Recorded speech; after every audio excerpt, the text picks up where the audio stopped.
Hola, mi amigos. Welcome to Sport and Convos with Eddie and Mike. It's me, Mike, and I'm here with my guy. Senor Eduardo Jace. I ¿Cómo remember some estás? bien, Bien, ¿y tú? gracias. ¿Dónde está la biblioteca? Did you ever watch Community before? A little bit. I think I've had this conversation with other people. There is so much TV and movies that I might be aware of. I've seen some little clips or caught parts of an episode or watched an episode. And it's not that I don't like it or like that I go out of my way not to watch it, but I'm in my own little world with the things I watch, and I tend to rewatch things often.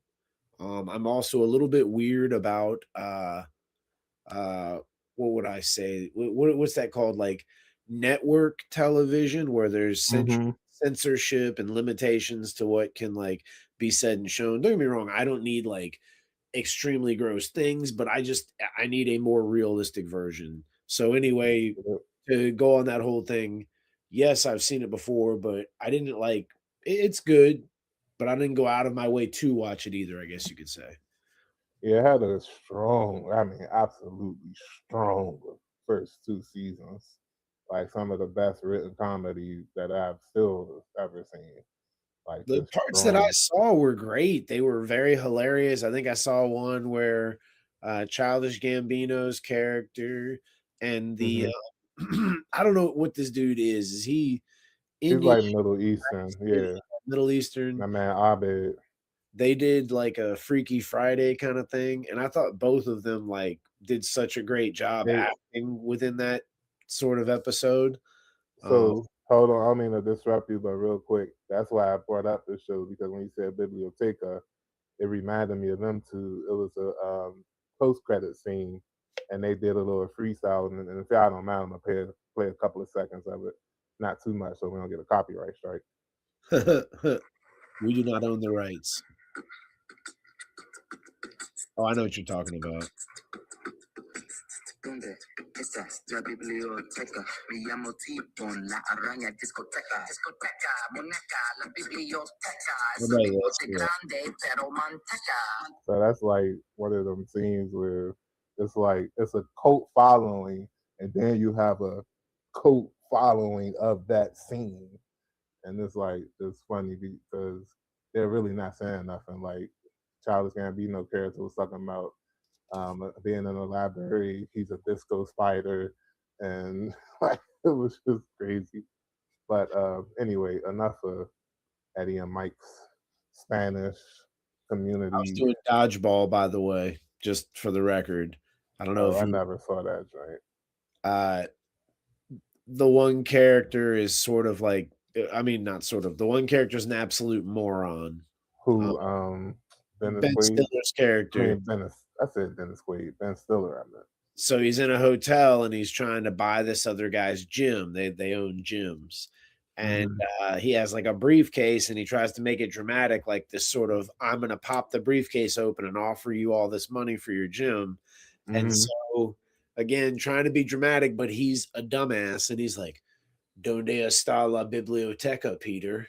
And but in his mind, he's saying, do you want to take this? Because take is somewhere sort of sounding in there. Sorry to hijack because we haven't talked anything about sports yet, but No, it happens. I love it. I love all sorts of humor and even cinema to sorts of degrees. But yeah, anyway, fuck, what am I saying? That movie's funny. I like movies like that. There we go. No, that's cool. No, Yeah. that's cool. And you want to talk about some average Joes? My goodness, to watch to Well, watch you the have seen the Wizards. movie. Were you over here? I haven't seen the movie. I mean, listen, that's just how I follow pop culture. I follow it Gotcha. through clips and memes and other people's story. But Okay. like I said, speaking of some average Joes, the Wizards, they are not underdogs. They are under the chill. Like, hopefully, they can get a little Dog. bit more under the chill, but we'll talk about that later. But they are really growing, and a lot of things has happened. I believe we talked about the Trey Young and AD trade since the last time we've been on, but We have. even still, like they are still doing things to increase the chances of future success for the team. They just extended Tristan Vukic or Vukic, however you say his name. That guy. They extended him 2 years, He like and I 39 or something. huh. I said whatever number he is, just say that. He's And actually 00. double zeros. You're Yeah, up. and Hey, it's funny. hey, go get him. Bilal Koulibaly is single zero. Kind of Hey, funny that they have two players with zero in the team, but I digress. these Could kids is he number 100 or double anyway? today. Um, like it's a good time to be a Wizards fan. I feel like it's been a long 4 years. I told y'all that when it first happened, the trade of Bradley Beal was a sign of it's finally time to destroy this joint and rebuild from the ground up. So, with all that being said, my brother, um, I know that neither one of us are like seriously watching because it's still not that time yet. We still got a half a season to go before we really lock in. But having said that, what are you expecting, or what do you want from the second half of the season for your Washington Wizards? I mean, just more of the same. So here's where I'm at. I am not for tanking, but I also understand what's going on. And as you mentioned, like big shout out to I believe it's Dawkins and Winger are the guys Yes, sort of sir. pioneering, running, kind of running the whole show behind the scenes. GM and president. They're being aggressive. They're like, hey, like let's do stuff, but like let's not just do stuff. Hey, bro, like they're making moves that are of the essence of with the potential of like long term uh Right.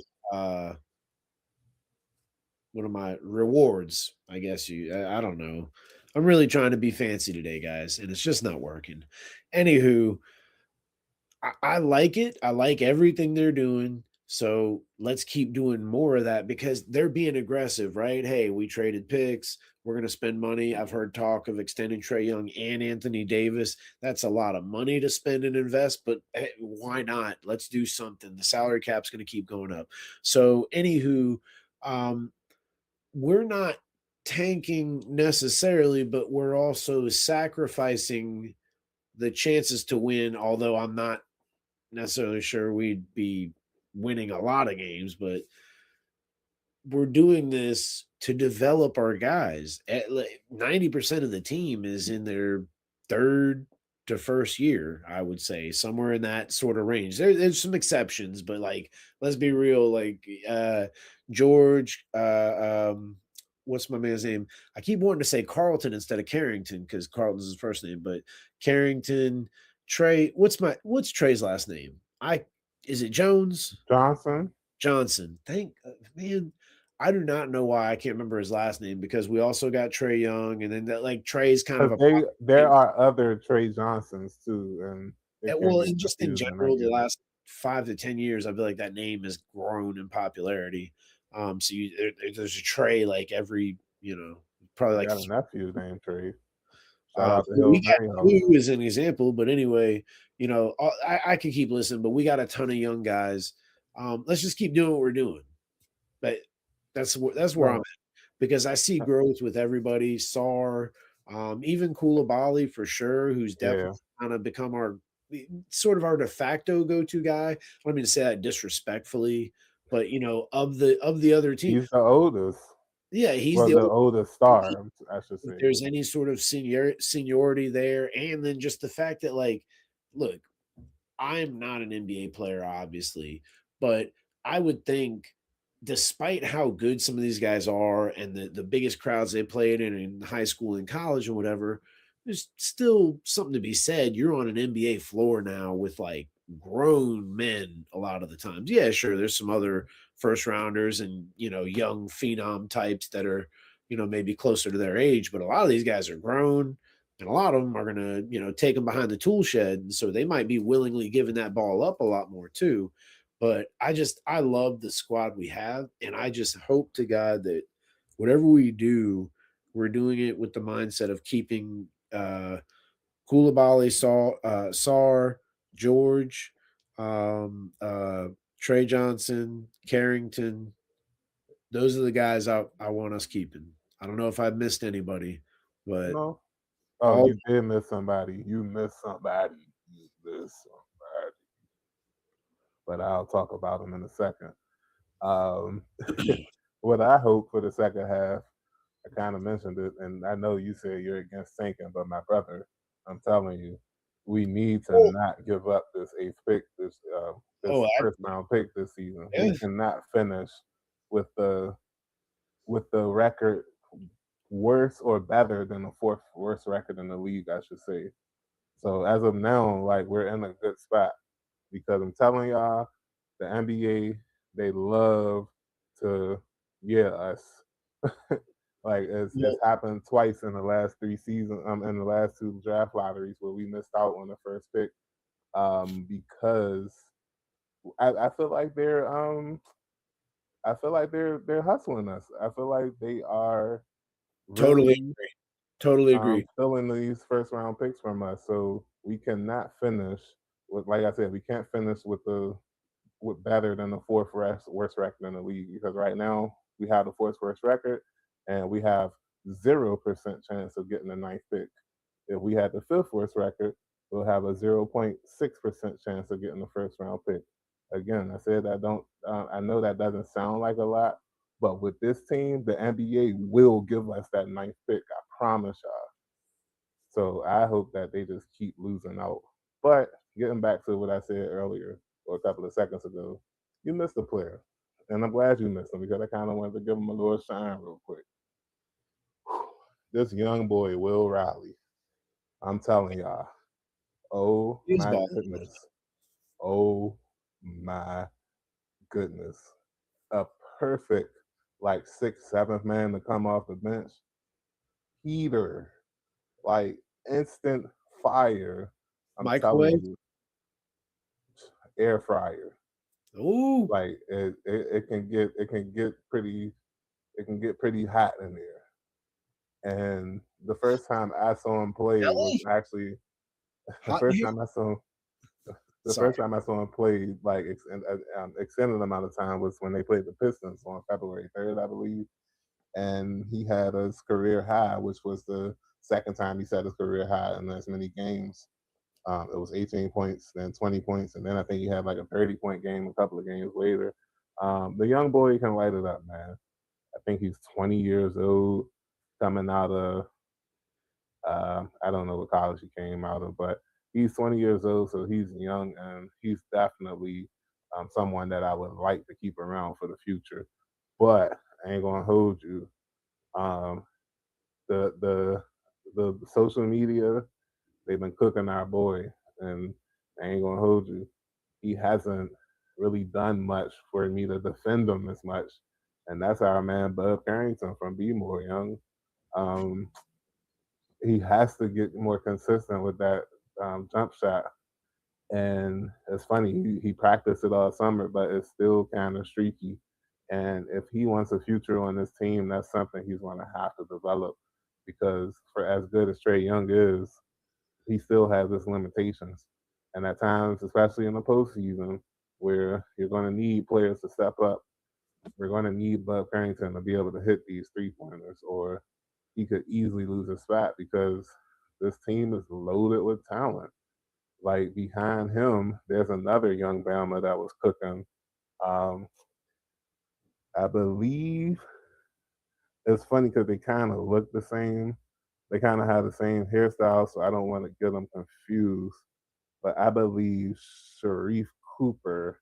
It's either Sharif Cooper or Jameer Watkins because both times I saw them play, they both had a good game. But like I said, their hair kind of was the same and it threw me off. But I believe Cooper is the point guard that I'm talking about.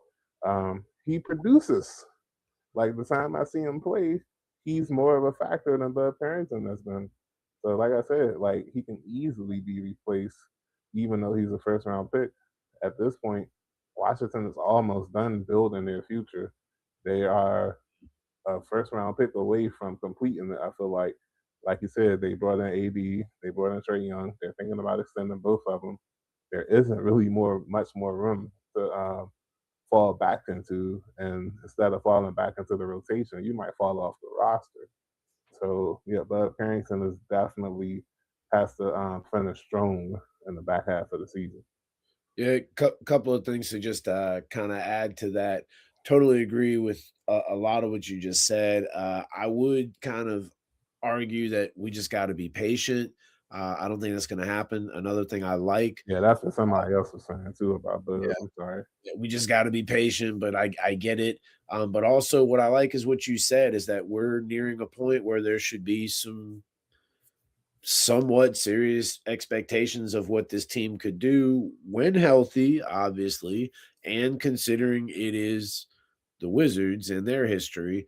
But that's what I like about what Winger and Dawkins are doing. They're like, hey, like let's do a thing here. We got a bunch of young guys. Now let's kind of see where we're at a year or two. Again, if they extend Trey and Anthony Davis, and you again, like in a perfect world, they're healthy, right? So there should be some expectations because you got to figure by then maybe Boston's a little more disbanded and not what they are now. Same with the Sixers. Who knows? Will Riley played for Illinois.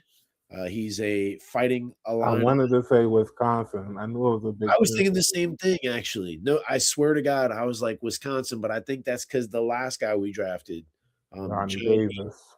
Johnny Davis. I was going to say That's Goodman. I don't know why. I kept wanting to say Goodman. that's Not hilarious. not Roseanne, but Johnny Goodman. But I want to throw something out there real quick, just because you were talking about the NBA screwing us. And so far, we've avoided it because I think they're of the same thought that I'm thinking, like, hey, look, we're just playing our young guys. Yes, that leads to losses, but this is under the guise of development, which I believe to be sincere, not us like trying to hustle, but then at the same time, sort of like an added benefit, if that makes sense. Like we're doubling up, we're double dipping. But the NBA did fine, I believe, the Utah Jazz and the Mhm. Indiana Pacers. And Yeah. well, I want to bring this up real quick and then we can move on. But I want to throw this out there in case we get screwed too. Where like how are they determining that? Like fully, like don't be wrong, I get it. I think in one case the Jazz, it wasn't the Jazz. I think the Jazz were up on maybe the Thunder, like somebody good. They were up and they were up 20 or so, and then they just benched every player on their team that's good. Not being disrespectful, but Larry Markkinen and I think Keontae George. It's weird. Like they have a guy on their team almost the exact same name as the guy on our team. Because I think our guy's Keyshawn George, but so Mhm. similar sounding. Anyway, they benched all those guys. And well, I know it's not the same name, but it's similar. Anyway, No, I get it. oh, okay. It looked like you were kind of giving me that thing, that look rather. Pause on that thing. Damn it. Anyway, I realized, man, I got to do it. These young kids will just flame, Let's anyway. go ahead, yeah. Let's go Yeah, ahead. so they find him, but how do they determine that? Because even though it's the Wizards, what if we're playing on a back to back and we get up big and we rest Koulibaly and a couple of starters? Like, are we going to get fined? Like, how are they drawing the line on that? And I just worry that that could happen to us. Honestly, Again, us getting up big part kind of defeats the whole tanking or whatever. But no, it if has we're doing happened. that and then they step in and fine us, does that affect, or do we just get fined, or then all of a sudden, and I'm not So trying to fear monger on like the draft and the NBA and whatever, but so it's not so I think with the Jazz, especially the Jazz, that's why they got hit harder with the 500K compared to the Pacers. I think 150. They literally like it was obvious that they were trying to lose that game. They benched their starters like early in the fourth yeah, quarter for and sure. never put them It's back. easy With the one. Wizards, they entered the game like, oh, we're not going to play Sar tonight. We're not going to play Trey Johnson tonight. Um, um, what's that word? Core management or what is it? Load management. Yeah, load Load. management. Yeah, we're not going to play our players because of load management, yada yada yada. And I'm like, all right, fine, like whatever. But I understand why the NBA did what they did to the Pacers and the um, Jazz because they purposely like during the game was like, okay, that's enough. I guess I jokingly say the Wizards do that, but they they're just trash. Like they don't have anybody. They don't have anybody. And I know a team that has a lot of people, but they kind of don't need a lot of people because they kind of have that one person right now, and that's the San Antonio Spurs, who when we started Transition. this show, they were down, I think 88 to 94 to the Raptors, but they're calling back. They're only down 93, 94 to the Raptors, and it's the fourth quarter with 7 minutes left. I just expect them to pull off the victory because they put off the last 9 victories, including on Monday night. Took out the Pistons. Took out the Pistons in Detroit. And I ain't gonna lie, I was talking to my man before the game. He's a Spurs fan. Both of us thought that 8-game winning streak was coming to an end, going on the road to Detroit. And the Pistons, they've been doing what they've been doing. Cunningham's been cooking, but they went there Very fun to and watch. they not only won, but they won by double digits. So they're definitely a team that's like on the rise right now. And it kind of feels like that they're here earlier than expected. And that's just because Wemby is just a great basketball player.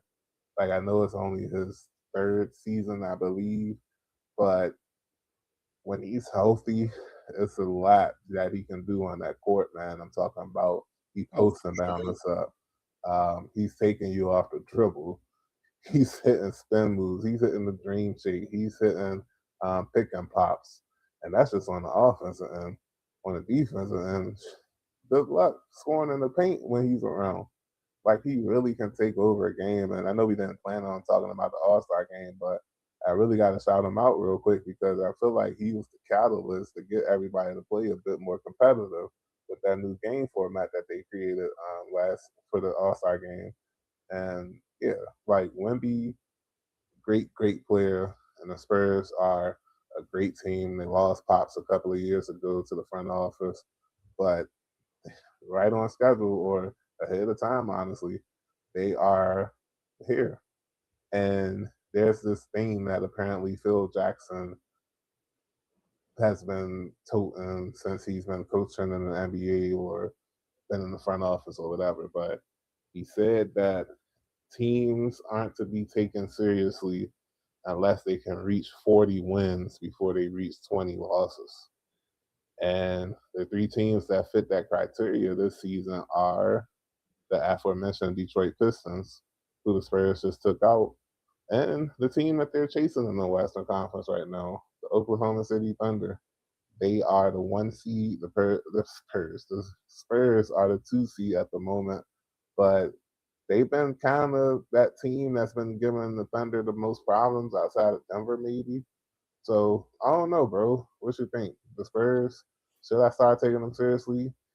Even though it's not, let me say, well-known pieces around Wemby, even though there are pieces around Wemby, but they're not well-known.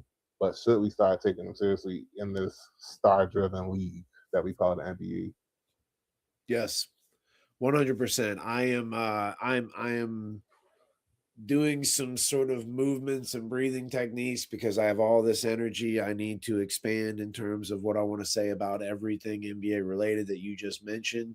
First of all, it seems like Popovich has got his name all over this. I feel like you look up and down the bench at guys like Keldon Johnson, just as an example. There are guys that have been on that team for a while that like they know, hey, coming to San Antonio, this is what's expected. This is how they play. Now you bring in a De'Aaron Fox, who I think just I don't get how Sacramento wasn't just killing it with him and Sabonis down there.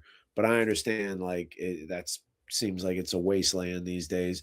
Anyway, not to just bash them, but anyway, you look at how the Spurs are built. You got a ton of good guard play, but then you equally got you got guys like Vessel and Castle who are not only good offensively but are willing defenders, willing rebounders. It's a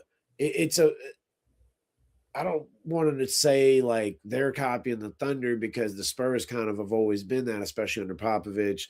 And I don't even know their coach's name. I know that sounds disrespectful, but he's kind of like this is very Belichick like. If he were to move on to the front office and then say like Vrabel never left and he became a head coach there, which he is now, but like you get what I mean. This would be similar, in my opinion, what's going on with the Spurs. But Spurs and Thunder are kind of mirror images of each other. Um, I would argue as valuable as Shea is and some of the guards you could say for San Antonio. Clearly, it's Wemby for San Antonio, but for the Thunder, it's Chet Thomas, excuse me. And as much as they have a variety of guys like a Dort, like a Jalen, dang it, what is his name? Because they got two of them with the same name, but they just spell it a different way. It's Jalen, not Jalen Johnson. Either way, Yeah, the Jalen Lamas. yeah, one went to Arkansas. I can't remember where the other one went, but Williams. Yeah, Jalen Williams. You were absolutely correct. Thank you. Case and Wallace, Aaron Wiggins. They got a number of guards that they can move around and play, the one and the two. And for a few of them, they can play the three. They can move guys around. And the Spurs are similar. They got some big guys in their team that can handle the ball, not just Wemby. Keldon Johnson is an example I mentioned, as well as like a Harrison Barnes. And when I mention guys like a Harrison Barnes or a De'Aaron Fox that have already played and came over, there's championship pedigree there, especially with Barnes.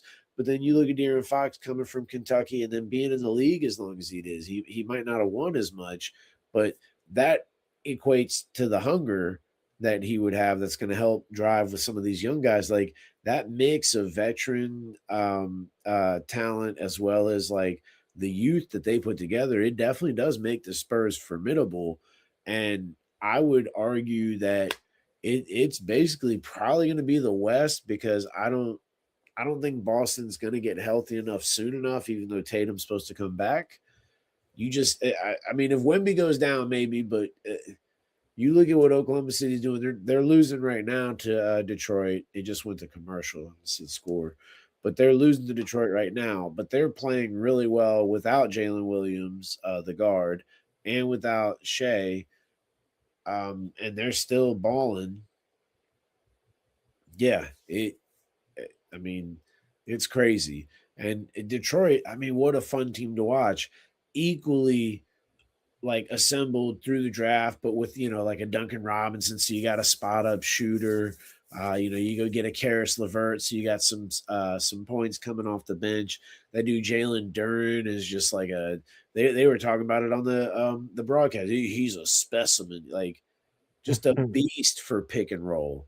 Like almost instant. He gets the guard pinned and Cade comes around the corner, throws a lob, alley-oop dunk. I mean, they've run that play so many times. And if that ain't there, it's Duncan Robinson for three. I believe it's Asor Thompson because I think Amin Thompson plays for Houston. Yeah. That dude, a beast, making running guys down and blocking their shot. Getting putbacks. Running the floor on fast breaks. They just that team is just assembled so well. All three of those teams are, and they're not assembled the same, but they are assembled the same when the idea is to have a couple of guys that this is who the team is going to really revolve around, and then everybody else they're not a perfect supporting cast, but they're perfect because they're willing to do the things to be the supporting cast. They're willing to just run up and down the floor and pass the ball to the guy they need to. They're willing to set the pick, take the charge, get the rebound. You know what I mean? And then by doing that, the defense lays off of them wide open for Lujan Dort. No disrespect. Dude plays defense, gives the ball up pretty daggone often. And because of that, the attention goes elsewhere. He's hitting threes. And then to finish everything on my long spiel, the All-Star game, I haven't watched it in a minute. I know they've tried to do everything they can to modernize it and change things up. The new format, I like the idea and the intention of it. It seems to be more competitive, so totally cool with it.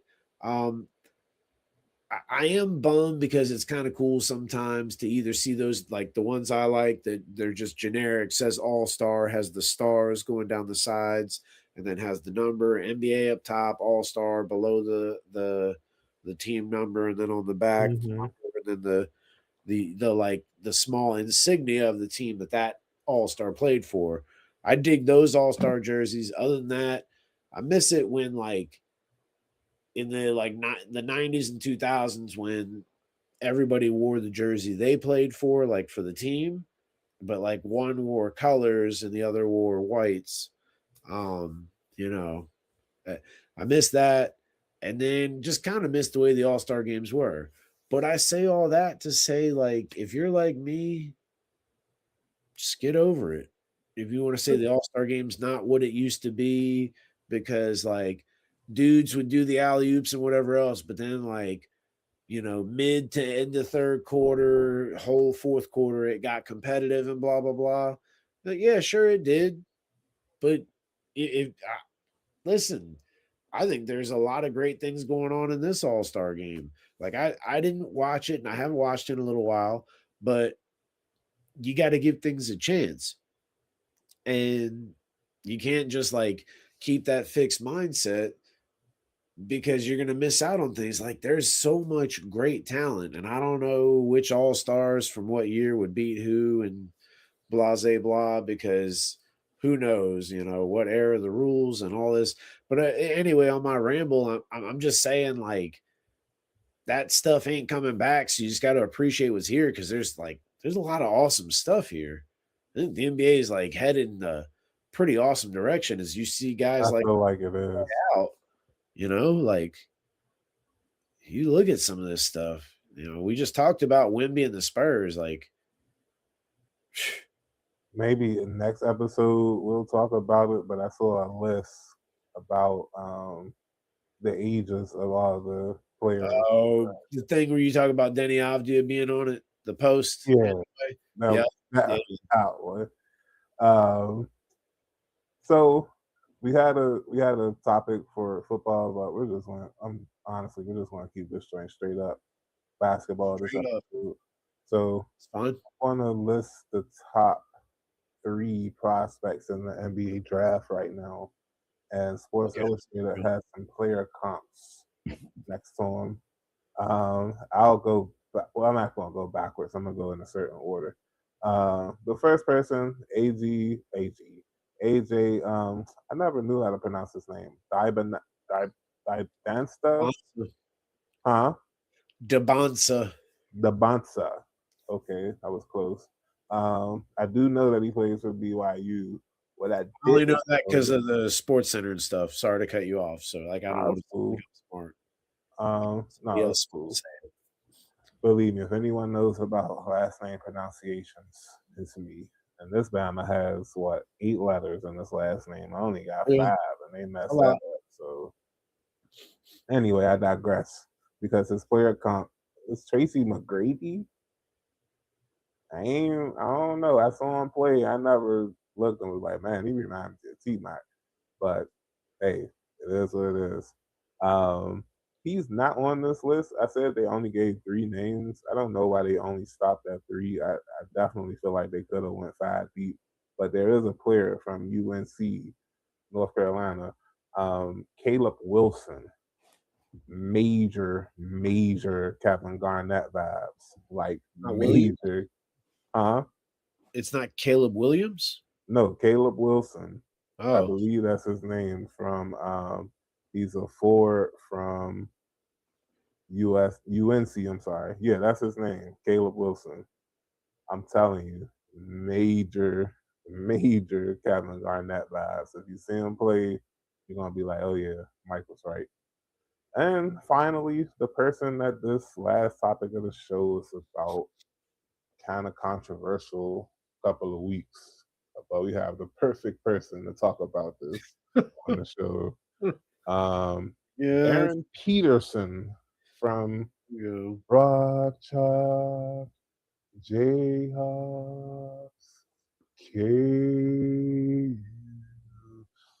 He's a guard, and they are comparing him to Devin Booker. Kobe Really, Bryant is what I heard. Kobe Bryant? See, now we're I've heard people talking. say that. I I listen. ain't going. I don't So know hold on. because he plays in Kansas. I'm gonna give you the floor to close the show. Yes, But before I let you cook, I hear about him running away from competition or things like that. Do I believe it? Not really. It's 2026. These kids are different, young. I ain't gonna hold you. And just because he's not playing in certain games or whatever, does not make him any less of a prospect than he if he went and dominated the game based on what everybody's saying. Sports Illustrated talking about Devin Booker. You say you're hearing Kobe. My goodness. If that's the case, bring him to the Wizards. Are you kidding me? No, But it's not the same. nevertheless, that's where my opinion stops on this topic. And I give the floor to my brother to send us home with just overall thoughts on Darryn Peterson because he realistically can be a Washington Wizard. So give us a little prequel on the brother. The Well, brother. I, listen, phenomenal talent, and he is a human being, so like it's not a video game where like you hit a corner three every time with Steph Curry because of some glitch and he's a 99 and blah blah blah. It's not the same. Mhm. Now, dude does it.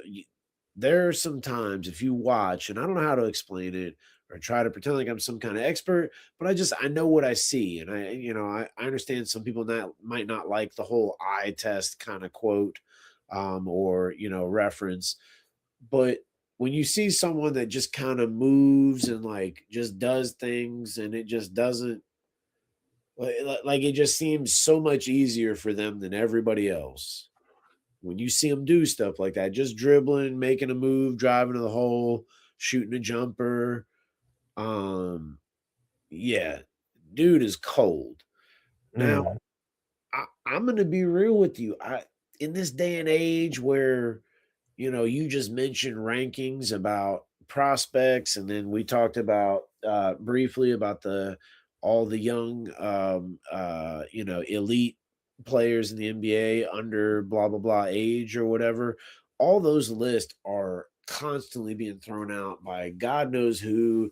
There's X amount of list, and it's got so much cred and reach, and these kids are all seeing this stuff. And don't be wrong, like the NIL, like I don't know what Darryn Peterson's getting from the NIL, but I'm sure he's getting something for sure. Uh, so I don't know what this is. Like I'm kind of building up to saying like if he knows that he would be potentially the number one overall pick or somewhere in that like one to maybe even three range, then he's trying to protect himself by sitting out and whatever. I don't know. I would feel like you would want to play as often as possible, not just to go against talent and give the league more and more tape and reasons for that matter to take for a team to take you number one, but then also to keep your game sharp, stay in shape. uh so I don't know. I don't know if he's really hurt because it's a back, it's a knee, it's a variety of things. And he sat out that game against the Monday night game against Arizona. They were at home. That was a big win, and he wasn't there. And don't get me wrong, Melvin Council and Bryson Tiller, Flory Badunga, those guys are great. And I really think Kansas has a team that could make the Final Four. But my confidence goes up exponentially if a healthy Darryn Peterson is going to play in all of those games. That's such the problem, and the team is so used to it, but that's just not fair to anybody, really. And I don't know. Like I said, I don't know if this is him just like overly playing it safe, or if he really is like, hey, I got the flu, I just can't go tonight. And I know, and I would think he would know to a degree that GMs are paying attention to this. All of everything under the sun, more or less, as whether it's a negative or a positive, and dissecting it. Uh, so that's just kind of where I'm at. I'm thinking, good and well, he's not just out there doing this just to be like it almost feels like some sort of movie where it's like a woman like dating a super old man just sucking him dry, pause, but like of his money, right? That's what it feels like. Is that what Peterson's doing? Like, yeah, he brings something to the table, but like we need you in some of these games. Like the Dybala game, what's crazy? Peterson was balling in that first Mm-hmm. half against BYU. It was the matchup of the century of the week. Right. um, and I love that phrase. The dude from Aqua Teen Hunger Force, he used to do Mm-hmm. Scott Van Pelt predictions. And anyway, but it's Kansas versus BYU, and you got Dybala versus Peterson. Peterson cooking the first half. Kansas up by like I think as much as 20 plus, maybe 25. Second half, Peterson just sits out. He's just like, yeah, that's it. Oklahoma State game after when did that Did game? y'all win that game? Yes, Kansas did win the Oklahoma State game. They won the BYU game as well, but BYU Yeah. came back. Kansas won by like 6. The lead went from Okay. 20 to 6. Because I'm saying, like, they've got the same way we were talking about the Spurs and the Pistons, etc. They've got those guys too. And what I mean is they got the guard who can handle, take it to the rack, dish, does a little bit of everything. Melvin Council Jr. is such a hustle, just he's a dog.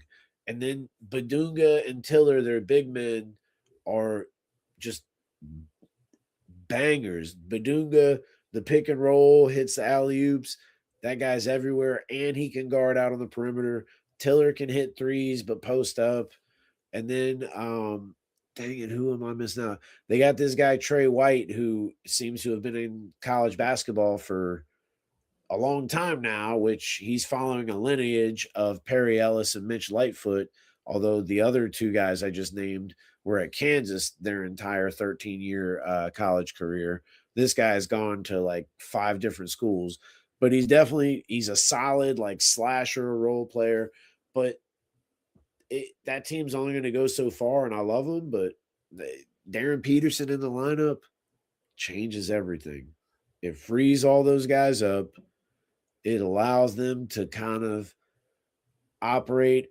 Their cubicle becomes bigger. How about that? Does that analogy, like, you know what I mean? Like No, I get you.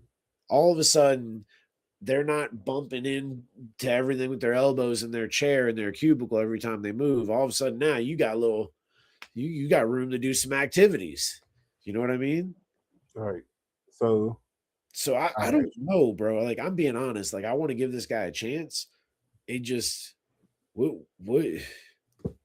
So he might really be hurt. I gave my perspective. Eddie gave us a little bit more detail. We'll end the show with a quote from the man himself. Um, this was a couple of days ago before Kansas's victory over Houston on what's that Monday night. Yep, Big Um, Monday. he said, he 41 said, and 0, baby. Bill Self is 41 and 0 on Big Monday. "Oh wow, Granted, they almost always play at home, so that helps. But hey, still I that's make a the good. rules. Nothing is guaranteed." But Peterson, he fired back at critics after the game, saying that he doesn't want to miss games. And I quote, "Basketball is my life. If I could have been out there every game this year, I would have been. If you would have asked me last year what were my goals for this year, I would never mention missing games." So I don't know if he's ducking smoke or ducking rack. But what I will say is, I don't think we have a Ben Simmons situations on our hands. So That- anyone feels that way, just kill that noise immediately. It's not that he plays. It's just he's injured. He's probably injured, or maybe he does want to protect his stock. Like it happens. I get it. Coaches and CEOs and all this stuff. They want to protect their images and their stocks and their pockets. Why can't the little man protect theirs? So that's my piece on all that. I'm really thankful for y'all joining us on this basketball episode. That was a miss, by the way. I'm Mike, and I said all I needed to say. My brother, do you have anything you want to send us off with? Yep. So check in on your folks. It seems like, I understand some people when their time comes because they've been on this earth a while. Ooh, excuse me. I don't know what's going on in my throat. Pause. But Rondale Moore, NFL player, recently took his own life. And it's not just about pro athletes, but the fact that it's like out there and in the spotlight. Like whether you're just the average Joe, like Mike mentioned, or whether you're a pro athlete, whoever, like reach out if you need help. And to those of you out there, like please check in on your peoples. Check in on your peoples, please. Take care. Peace.